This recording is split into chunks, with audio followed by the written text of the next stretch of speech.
Strokovni sveti so dobri, ravno zaradi tega, da se tudi soočimo vsi lastniki. Tukaj je podjetniški sklad, mi imamo še privatne vlagatelje, tako da nas je vsega skupaj 7.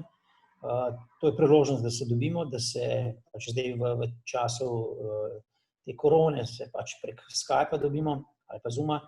Ampak dejansko se v tem četrtletju se pač dobimo, se slišimo, mi povemo, kaj pa kako smo poslovali, ostali dajo kakšne nasvete, malo izlijejo svoje razmišljanja. Tako da je super. Skratka, komunikacija je vedno pomembna.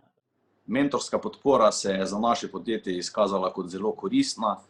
Kot startup se na trgu večkrat soočamo z problemi, eni težjimi, eni lažjimi. Slovenski podjetniški sklad nam je tukaj dal možnost dostopa do baze visokokakovostnih mentorjev, na katere se lahko obrnemo in s pomočjo katerih so potem naše odločitve lažje, na trgu pa nastopamo tudi bolj suvereno. V poslovanju je zelo pomembno predvsem iz vidika analize lastnega poslovanja.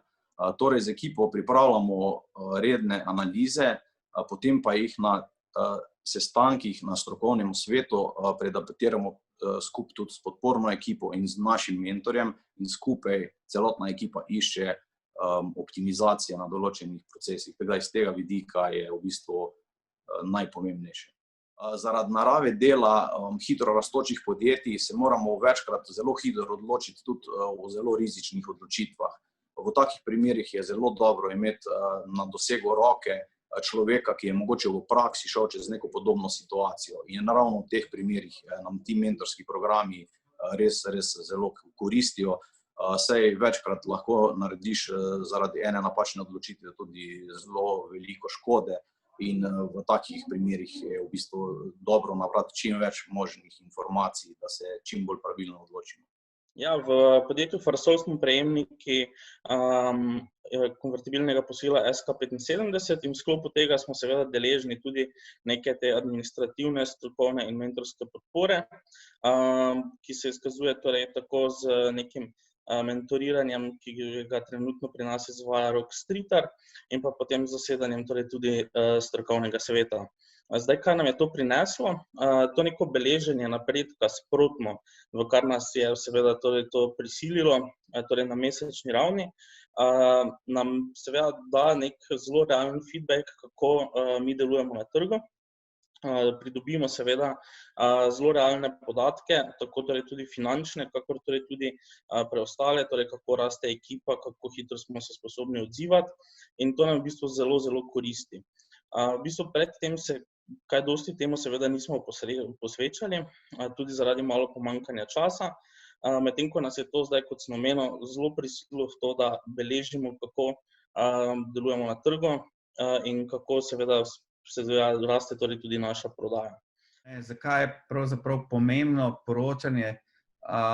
Ironično se mi zdi, da sem jaz rabil kar nekaj časa, da sem dojel, da je to poročanje pomembno, ne samo zaradi SPS-a, ampak predvsem zaradi nas samih, ker pač ti da nek vpogled v to, kako podjetje posluje. Kot sam podjetnik se pogosto pač ukvarja z nekimi problemi vsakdanjimi in malo začneš, mislim, je tendenca, da zanemarjaš poslovanje pa pač ta cash flow pa vse te zadeve, ker pa so nenazadnje absolutno nujne, zato da firma živi in preživi in jasno se vzpenja, in pač nekako večina podjetnikov sem opazil, pa jaz tudi